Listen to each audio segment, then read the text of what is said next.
Hello viewers, welcome to IT System Admin and Information Technology Learning tutorial channel for you. Today in this tutorial I am going to show you how to fix or how to repair system file error on Windows 10 computer. Sometimes it becomes very important for you, so don't forget to watch full video.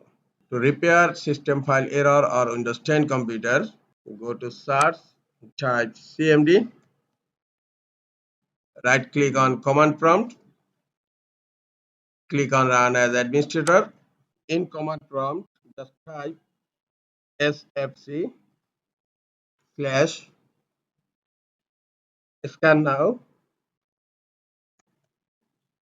This is the system file checker utility, and just hit enter to continue scanning.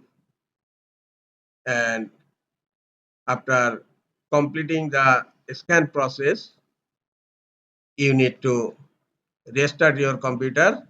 At the time of restarting, the computer will fix the system file error or corrupted system file. Just after completing this process, you need to restart your computer. Click on start menu and click on power and then click on restart. After restarting your computer, hope your problem will be solved. This is all for today. Hope this tutorial is helpful for you. Keep watching for next tutorial. Thank you very much.